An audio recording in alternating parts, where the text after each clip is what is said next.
The reading this evening is from the book of Matthew, chapter 15, verses 21 to 28. That's Matthew chapter 15, verses 21 to 28. Then Jesus went out from there and departed to the region of Tyre and Sidon. And behold, a woman of Canaan came from that region and cried out to him, saying, "Have mercy on me, O Lord, Son of David. My daughter is severely demon-possessed." But he answered her not a word. And his disciples came and urged him, saying, "Send her away, for she cries out after us." But he answered and said, "I was not sent except to the lost sheep of the house of Israel." Then she came and worshipped him, saying, "Lord, help me." But he answered and said, "It is not good to take the children's bread and throw it to the little dogs." And she said, "Yes, Lord, yet even the little dogs eat the crumbs which fall from their master's table." Then Jesus answered and said to her, "O woman, great is your faith. Let it be to you as you desire." And her daughter was healed from that very hour. Amen. And may God bless these readings from his holy word. I'll hand over to yourself, John. Thank you, Ian. I hope everyone can hear me. We're focusing on faith this weekend, and this morning, I think we were all there. I spoke on the awakening of faith in the passage about Jesus and in the boat during the storm, and the disciples awakening to faith as a result of it. Well, this evening, having dealt with the Israelite response, if you like, I'm going to Matthew's Gospel to look at the Gentile response to Jesus in the Gospels. And I've entitled it A Portrait of Faith. So I hope that this will be helpful in challenging us and helping us to think about the nature of faith and our own faith. Incredible insolence. These are the words of one rather bitter scholar commenting on Jesus's words to the woman in our passage this morning. At the other end of the spectrum, we read from another commentator, "I am sure Jesus's kindly smile removed all sting from the words." I'd like to suggest to you this evening that both of these responses are inadequate. On the one hand, we have a bitingly hostile set of words in defense of the woman against a perceived rudeness from this man, Jesus. And on the other hand, we have a rather, I think, unhelpful sentimentality, which seeks to sugarcoat what might seem a bitter pill to swallow. And whatever conclusion we come to, however, this sharp polarity of views does illustrate the startling and difficult nature of this story. But despite this difficulty, I hope we'll come to see this evening that not only is this one of the most moving and wonderful incidents in the gospel, but that it sets before us the challenge of what it means to have what Jesus calls in the passage great faith. And perhaps a good place to begin is to ask what makes these views inadequate. Well, first of all, let's consider what is clearly the main thrust of this story. A woman comes to Jesus in terrible need. Jesus meets this need completely and sends her away with praise and compassion. Jesus' words are important in the incident, but they are not the main focus. Because for the woman herself, an explanation of these words is neither desired nor necessary. Indeed, she seems to trade words with Jesus, almost as if she is opening a lock with a key. Secondly, the context of the passage is surely crucial in determining the nature and the tone of Jesus's comments. in the Gospel of Matthew, a great struggle is presented between the religious Pharisees and Jesus. And chapter 5, verse 12, before our passage, tells us that they are offended by him. And this is because in verse 7, Jesus has called them hypocrites. And in verse 14, he is referred to them as the blind leading the blind. In verse 11, he insinuates that what comes out of their mouths is unclean. And in verse 18, he explains that this is because their hearts are unclean. Now, that's quite a word to use for the religious Pharisees, leaders of the children of Israel.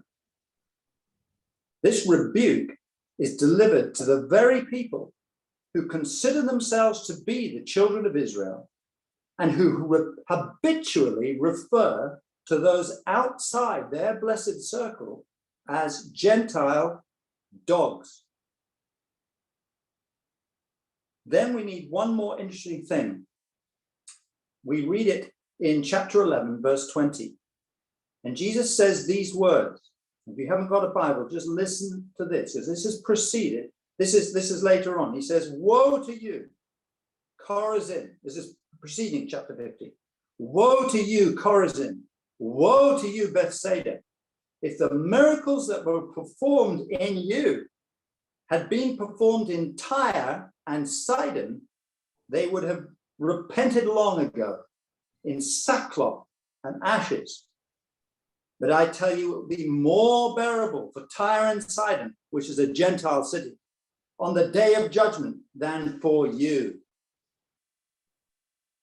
So, Matthew makes it clear before we get to this woman that Jesus actually reserves the sharp edge of his tongue for the leaders of Israel, the chosen people. And he reserves his praise for those outside this circle, whom these children of Israel have labeled dogs.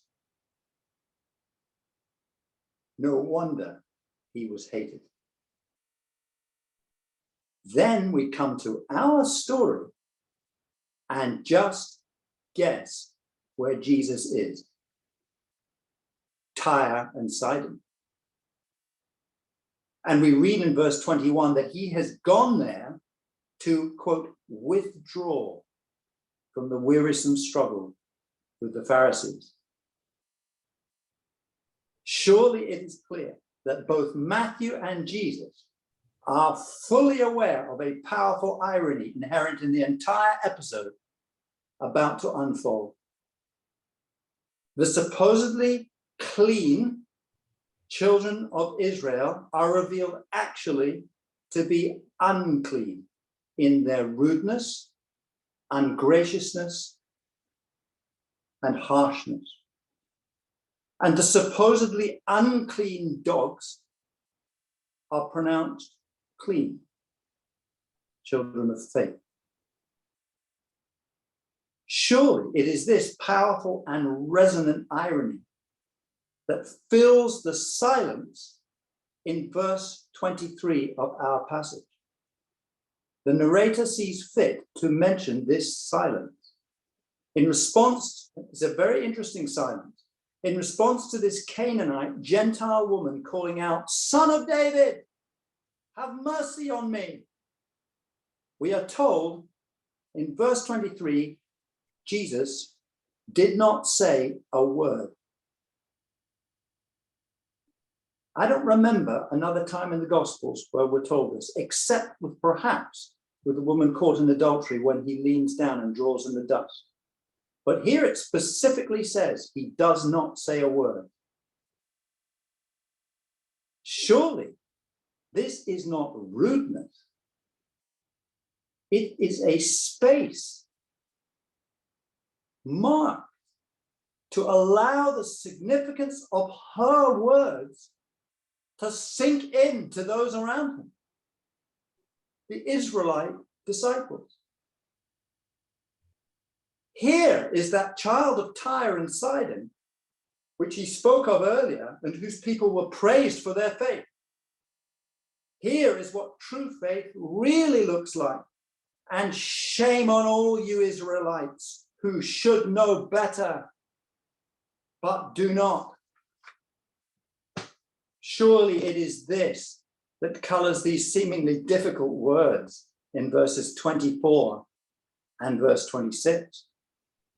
I was sent only to the lost sheep of Israel.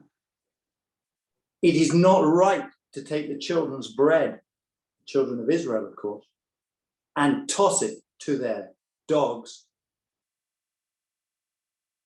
I want to suggest to you this evening that these words are not rude at all.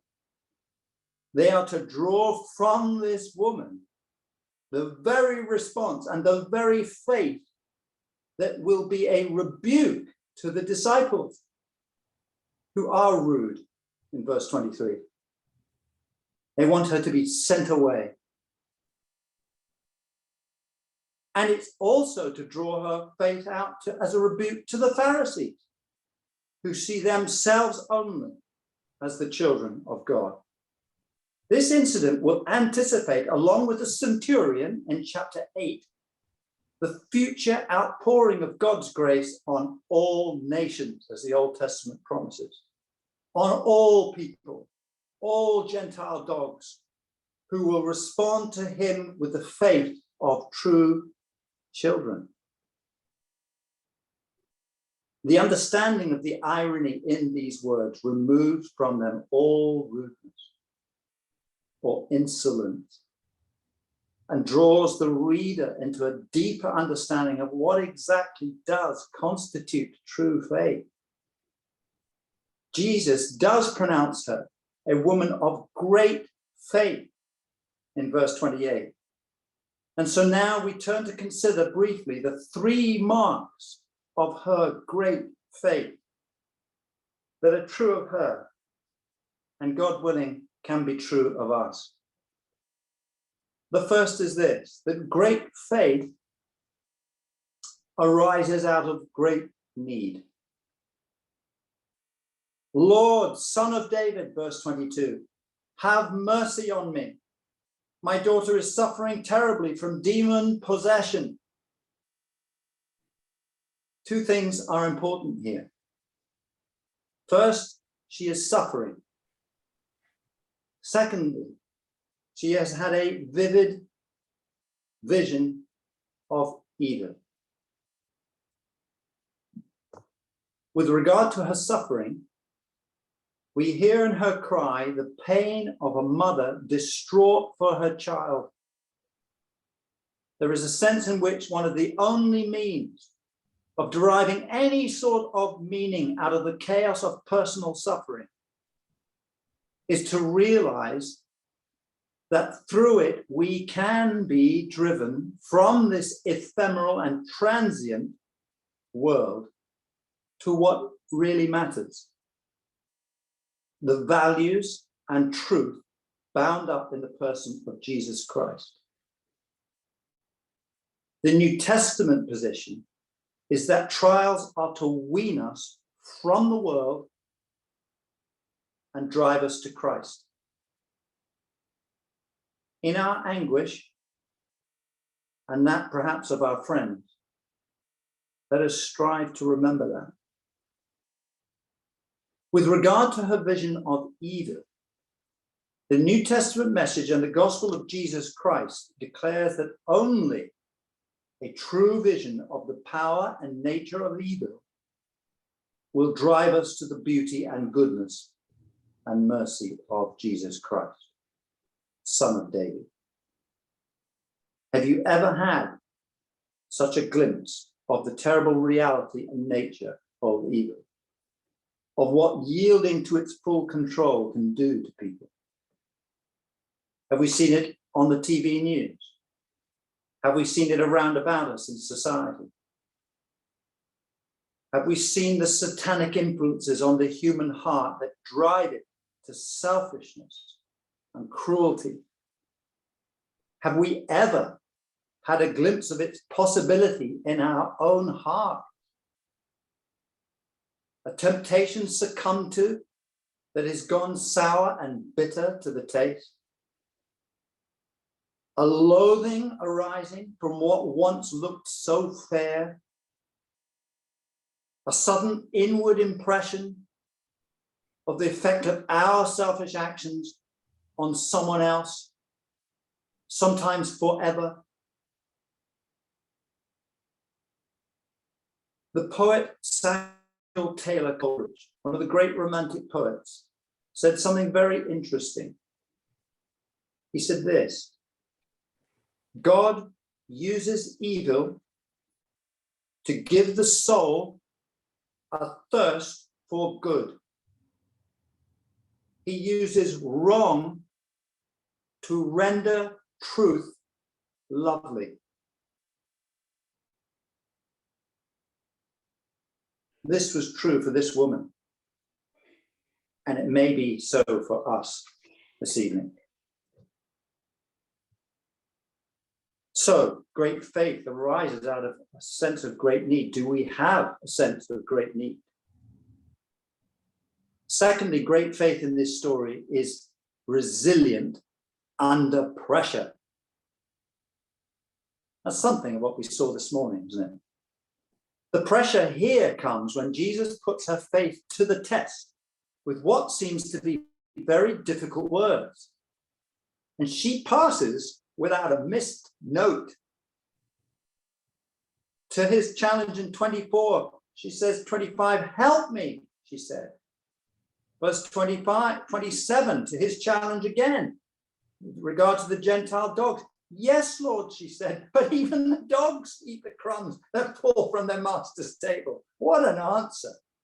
What an answer. If we are right about the preceding sense of irony in Jesus' words, then it makes sense to say that Jesus, from her first cry, has already recognized faith in this woman.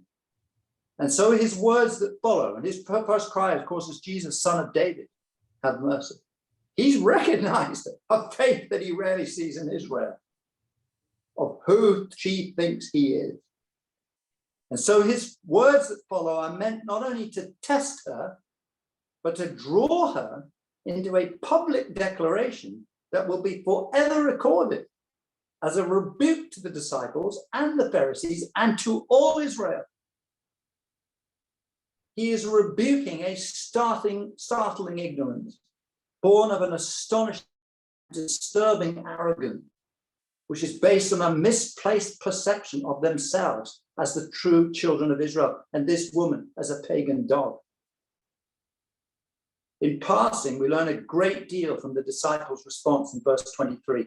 We learn that Christians, first of all, can be less gracious than Jesus. More importantly, we learn that they can actually be a stumbling block to people meeting Jesus. We noticed how they try to stop her and send her away. If we are guilty of ungraciousness anywhere, we can be guilty of it everywhere. Such ungraciousness comes from a failure to apprehend the true character and nature of Jesus. To this woman's credit, she ignores those around her and pushes through the barriers that Jesus erects to say, Lord, help me. Jesus' words are a broad statement of truth. The gospel of Christ's kingdom did first have to be preached to Israel. They were God's chosen people. They were the people through whom God had always planned to reveal his light to the world. It's all through the Old Testament. They had to be told first, because the rest of the world would not have understood, because they don't have the law and the prophets, of whom Jesus is the fulfillment. He was the fulfillment of these prophecies about a Redeemer and Savior. So it was right to go to the Jews first. And it would then be the job of Jews to take the gospel of God's redeeming love to the whole world. And that, of course, is what we see happen. Yet in the end, the reason why the Gentiles were to be embraced through the Jews was precisely because God is not exclusive and partial, but he loves the whole world and all human beings, all of humanity. The true test of a child of God has always been and will always be, according to the New Testament, faith. A willing response to the truth of God. This woman intuits all of it because she has a clear vision of herself and her need, and a clear vision of Jesus and his saving power. Verse 22, Son of David, have mercy on me. Verse 25, Lord, help me. She has no doubt of her helplessness without him, and she has no doubt of his redemptive power. And it is the same with all true faith. Someone might object at this point that Jesus miraculously solved this woman's problem. And if hers, why not ours? If he would miraculously heal us or our relative or our neighbor, then we would have greater faith, surely. Well, it would be nice to think so. But then we would have other problems, as I am sure this woman would go on to have. The key thing about Jesus' miracles was not that they solved all human problems, but that they illustrated something. They illustrated his power to solve the one thing that mattered most, the fact of our sin that leads to death. And not only his power, but his willingness, his gracious willingness. That was the point of all of these miracles. If true faith has arisen in our hearts, we will push through the barriers that are placed in our way in the sure and certain hope that the true evil of sin and death have been vanquished by this true and noble Son of David. And finally, thirdly, and finally, great faith is marked by great humility. So it arises out of a great sense of need, it's resilient under pressure, and it is marked by great humility. How this unnamed woman puts these male disciples to shame. Verse 25, she kneels before him, saying, help me.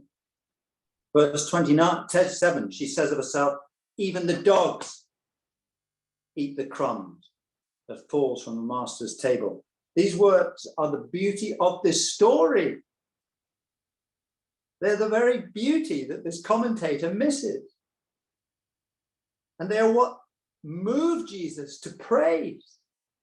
She is utterly empty of any defensive desire to stand on her pride, a sense of self-importance, a sense of propriety. And in this, she shines. Humility used to be regarded by all as one of the great Christian virtues. In the medieval era, it came to be transferred, as did all Christian values, to the romantic values of chivalry and nobility, the quality of what was called a gentillesse. And it was true of all knights.